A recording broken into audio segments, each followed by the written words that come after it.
Buenas tardes, mi nombre es Alejandro Pérez y voy a hablarles sobre el uso ético y legal de la información. Esto basado en lo que está establecido en la Ley 23 de 1982, que nos habla de la Ley de los Derechos de Autor. Primero que todo hay que tener por entendido qué es el plagio. El plagio es la condición de autodeterminarse como propia una información que ya está establecida y ha sido escrita por un autor diferente, sin importar la toma de distintas muestras o características del compilado de la información que éste recopiló y la publicó. El plagio principalmente se configura en el proceso en el cual una persona en la cual está escribiendo un trabajo no cita correctamente como su presencia o su relevancia que tuvo en la fabricación o elaboración de una obra determinada para poder expresar cierto tema de investigación. Como lo venía mencionando en el artículo 23 de la ley anteriormente mencionada, nos describe tácitamente cómo se deben establecer las citaciones y también que un trabajo en el cual se está haciendo no debe estar constituido de constantes citaciones ni seguidas, porque entonces lo que estaría configurando es un plagio, dado a que no está saliendo fruto de su propia reacción y su propia apropiación de su texto. Por ende, lo que termina constituyendo en el lector es que no logra configurarlo como una fuente confiable, porque no está dando su propio punto de vista sobre el tema en concreto, simplemente está tomando acápites de diferentes concepciones o diferentes autores en libros, obras de arte, canciones.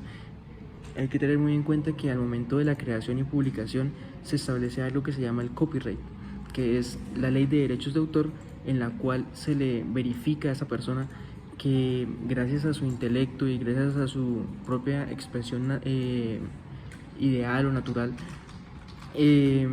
lo hace de su propiedad, y siempre y cuando se haga uso de ellas, por normativas se deben citar. Inclusive hay algunas publicaciones las cuales están exentas de citación, pero esto lo determinará el propio autor al momento de publicarlas. El tema de derechos de autor es muy complejo, porque es un tema en el cual muchas veces, digamos, puede ser en el caso de canciones, que el plagio o la toma de muestras de canciones e introducirlas en otras canciones está permitido hasta cierto tipo de rangos de notas de sonido. Por ende, hay que tener muy en cuenta eso y no sobrepasarlas. Las situaciones puntuales para las cuales son importantes hacer plagio son sustentar ideas.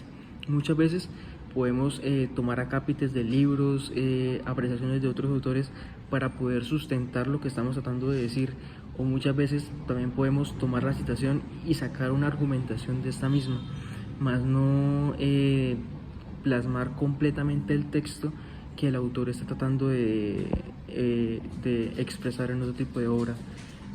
Dar un soporte confiable. Al añadir citaciones a nuestros propios trabajos o textos, genera que en el lector que va a leer nuestro trabajo sienta un poco de confiabilidad y veracidad en que nos tomamos el tiempo de verificar e investigar sobre el tema. Le da valor a las ideas de otro. No hay razón por la cual desmeritar el trabajo de las demás personas. La otra es aportar en el desarrollo del conocimiento. Cuando citamos, avanzamos en el conocimiento y aportamos a que las demás personas también tengan la oportunidad de conocerlo, y no simplemente nos autoapropiamos de esas cosas. Mostrar un enfoque novedoso sobre el mismo tema.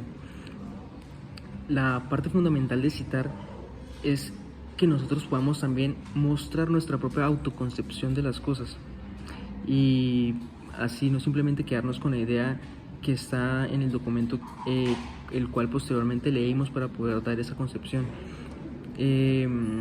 Orientar al lector. Muchas veces también las citaciones pueden servir con el objetivo de que el lector tenga una línea como un tipo de línea geológica en el cual este pueda observar cómo se generan las cosas y proteger los derechos de autor, que esa sería la más principal. Eh, También existe algo relacionado con las normas commons, que estas se generan más cuando el autor o elaborador de un texto o cualquier tipo de obra eh, al momento de hacerla la sube a una base de datos y a partir de una ramificación de cómo quiere que su obra sea expresada o cómo quiere que su obra sea entendida por el resto de las personas, estas puedan tomar acápites de estas mismas, pero también puede establecer que diferentes tipos de personas no se lucren con sus ideas, porque muchas veces las personas pueden hacer proyectos de investigación y simplemente los publican en revistas en las cuales las personas puedan obtener esta información de manera mucho más hábil y diligente, pero hay personas que pueden que terminen lucrándose con las ideas de otro. Entonces ahí es donde es importante que se dé el reconocimiento a esa persona que de por sí lo investigó y logró obtener esa información veraz. Y eso sería todo. Muchas gracias.